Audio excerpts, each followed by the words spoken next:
Hello again. Hello, மீண்டும் hello. And as promised, we're still talking about prayer. ஜெபத்தை குறித்து கடந்த நாட்களாக பேசிக்கொண்டு வருகிறோம். And today I want to talk about what I said I would talk about, the problem of hearing right when we're praying. And I don't just mean when I'm talking about prayer, talking to the ceiling, but two-way conversation. ஆவே நான் இந்த நாளிலே பேச விரும்புகிறது நாங்கள் ஜெபிக்கும் பொழுது நாங்கள் கேட்கும் பொழுது சரியாக கேட்பதும் அது மாத்திரமில்லை எங்களுடைய ஜெபங்கள் கூரைக்கு மேலாக போகாமல் கூரையோடைய நிற்கிறதாக இராதபடி ஜெபிக்கிற ஜெபமாக இருக்க வேண்டும். And I don't overrule the problem, especially in the West, that when you say that you're hearing from God, people might rush you off to a hospital and put you in there and keep you there. இந்த ஐரோப்பிய அல்லது வெளி தேசங்களிலே நான் தேவனிடம் இருந்து சத்தத்தை கேட்கிறேன், நான் ஜெபிக்கிறேன், தேவனோடு பேசுகிறேன் என்று சொன்னால் அவர்கள் உங்களுக்கு ஒரு பைத்தியம் என்று சொல்லி ஒரு ஹாஸ்பிட்டல் ஒன்றே போட்டு விட்டுருவார்கள். Funnily enough, that happened to me one day, almost. இப்படியாக ஒரு சம்பவம் என்னுடைய வாழ்க்கையில் நடந்தது உண்மைதான். I was actually visiting a psychiatric hospital to see a person who had been put in there because they said they were hearing voices in their head. Psychiatric ஹாஸ்பிட்டல்லே என்னுடைய தெரிந்த ஒருவரை அவர்கள் கொண்டே போட்டிருந்தார்கள்.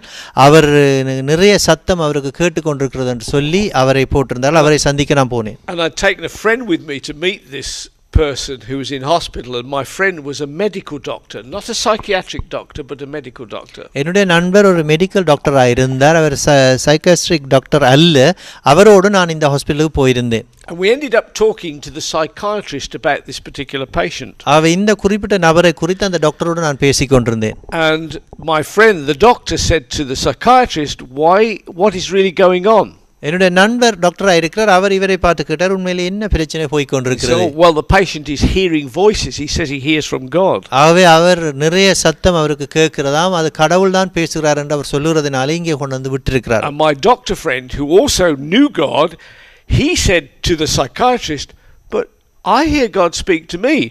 என்னுடைய நண்பர் டாக்டராக இருந்தாலும் அவர் ஒரு கிறிஸ்தவனாக இருந்ததினாலே அவர் இந்த டாக்டரை பார்த்து சொன்னார், நானும் கூட கடவுள் பேசுகிறேன், தேவன் பேசுகிறதை நானும் கேட்டிருக்கிறேன். I wanted to pull his shirt and say shh, because I thought in a minute the psychiatrist will put you in hospital. நான் அந்த இடத்திலே இவரை சமாதானப்படுத்த அவருடைய ஷர்ட்டை பிடித்து இழுத்து அமைதி என்று சொல்லி கொண்டிருந்தேன். ஏனென்று சொன்னால் இந்த டாக்டர் எங்கள் எல்லோரையும் வெளியிலே அனுப்பி விட்டுடுவார். He thought he was mad too.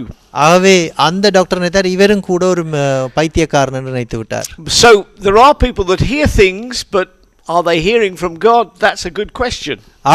ஜனங்கள் சத்தத்தை கேட்கிறார்கள், அவர்கள் தேவனிடம் இருந்து அதை கேட்கிறார்களா என்பது சரியான ஒரு கேள்விதான். Let me tell you another story. இன்னும் ஒரு சம்பவத்தை நான் சொல்லுகிறேன். And I've written this story in a book called Hello. If you'd like to buy the book, that'd be great. Hello என்று சொல்லுகின்ற ஒரு புத்தகம் நான் எழுதியிருக்கிறேன். அதிலே நான் இந்த சம்பவத்தை எழுதியிருக்கிறேன். நீங்கள் விரும்பினால் நீங்கள் அதை பெற்றுக்கொள்ளலாம்.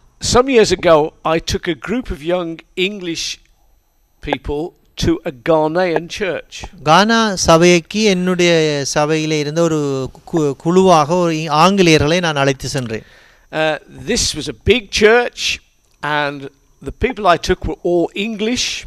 இது ஒரு பெரிய சபை. நான் அழைத்து சென்ற எல்லாரும் ஆங்கிலேயர்கள்.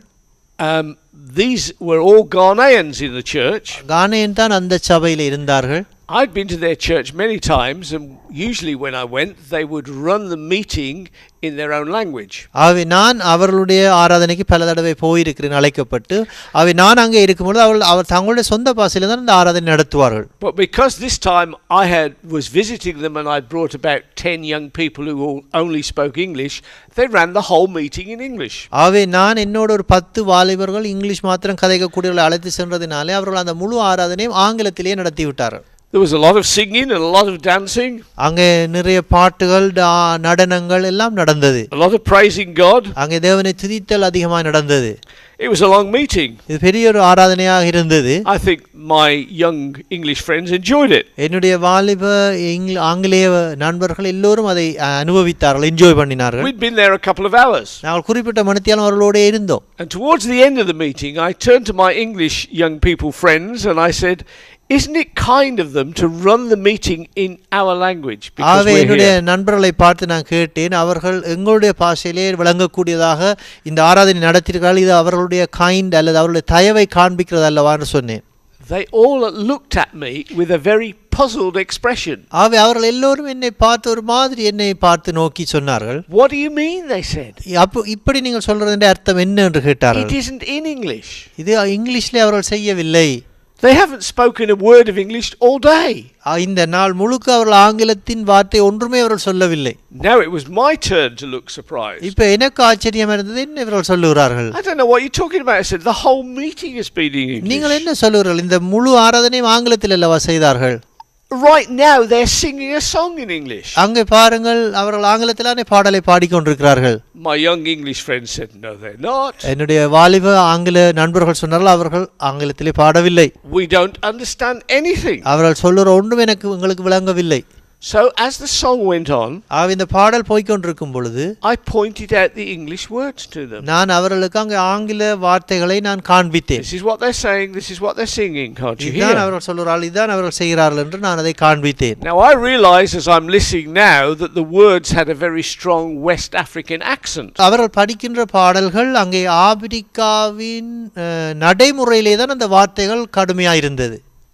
As I said the words to these young people, இந்த வாலிப பிள்ளைகளுக்கு நான் அந்த வார்த்தைகளை சொல்லும் பொழுது you could see understanding dawn on their faces. அவருடைய முகத்திலே அந்த விளங்கிக் கொள்ளக்கூடிய ஒரு பகுதியை நான் கண்டு கொண்டேன். Yes, they are speaking English. அவர்கள் இங்கிலீஷ்ல கதைக்கிறார்கள். I'd been to the place many times. நான் அந்த சபைக்கு பல தடவை போயிருக்கிறேன். And I think my ears had got tuned in to the accent. அதனுடைய அர்த்தம் என்னவென்றால் அவர்கள் இங்கிலீஷ்லே தான் அதை செய்கிறார்கள், ஆனால் அவருடைய ஆப்பிரிக்க ஆங்கில இங்கிலீஷ்லே என்னுடைய காது டியூன் பண்ணப்பட்டதினால அவர்கள் என்ன பேசுறாங்க எனக்கு விளங்கியது. So I was understanding everything. அவர்கள் சொல்லுற எல்லாம் எனக்கு விளங்கினது. And I thought these people were as well. நான் நினைத்தேன் இவர்களுக்கும் அது புரிந்திருக்கும் என்று. But they were not used to listening to this way of speaking English. இப்படிப்பட்ட ஆங்கில ஆப்பிரிக்க பாஷையிலே பேசுகின்ற ஆங்கிலம் அவர்களுக்கு பழக்கம் இல்லை. It's interesting because this same kind of phenomena occurs in the Bible.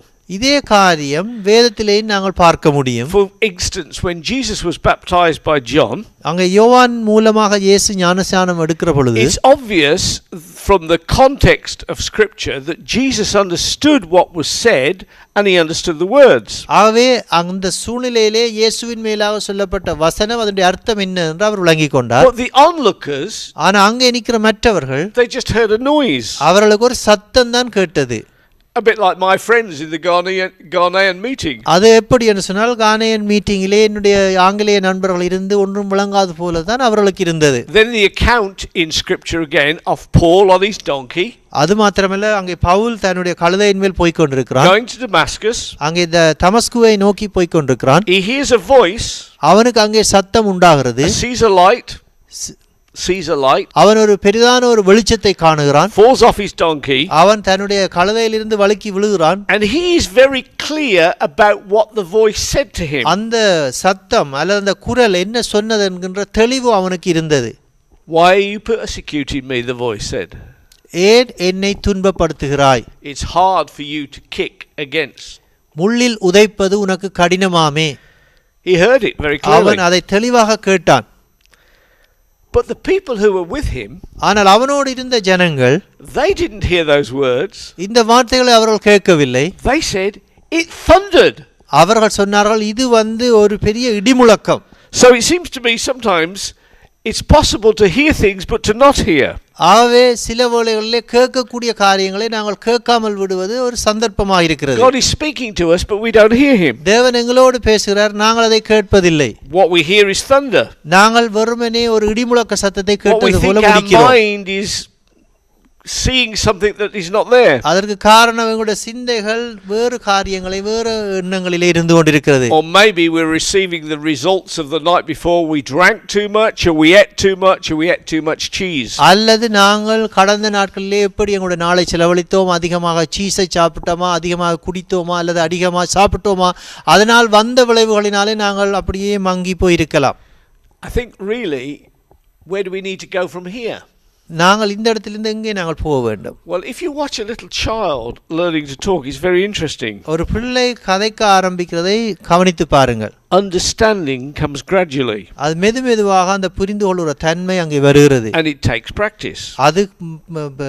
அது பயிற்சியினூடாக அந்த முன்னேற்றம் உண்டாகிறது. When you're with little children, நீங்கள் சின்ன பிள்ளைகளோடு இருக்கும் பொழுது it's often that the mother will understand what they said, but you're listening and you don't understand. நீங்கள் அதை கேட்கிறது உங்களுக்கு விளங்கவில்லை, ஆனால் தாய்க்கு அந்த பிள்ளை என்ன சொல்லுதுன்னு உடனடியாக விளங்குகிறது. Because turning sounds into a language takes practice. ஆகவே ஒரு பாஷையை விளங்கிக் கொள்வதற்கு, அதை புரிந்து கொள்வதற்கு எங்களுக்கு பயிற்சி தேவை. எங்களுக்கு பயிற்சி தேவை. You watch little children experimenting with words. அங்கே சில வார்த்தைகளை பிள்ளைகள் அங்கே ஆராய்ச்சி செய்வார்கள், கவனித்திருக்கிறீர்களா? I often say to little children in English, இங்கிலீஷ்லே நான் சின்ன பிள்ளைகளுக்கு சொல்லுவேன், especially when they're about 2 or 1.5, 2, just starting to talk. 1.5-2 வயசிலே கதைக்க ஆரம்பிக்கும் பொழுது இப்படி வார்த்தைகளை சொல்லுவேன். It's fun to play with them. அவர்களோடு வேடிக்கையாக விளையாடுவது எனக்கு விருப்பம். So I will often say in English, நான் ஆங்கிலத்திலே அவர்களை பார்த்து சொல்லுவேன், say after me, என்னை பார்த்து சொல்லும், I, நான், can't, முடியாது, say, சொல்ல, hippopotamus.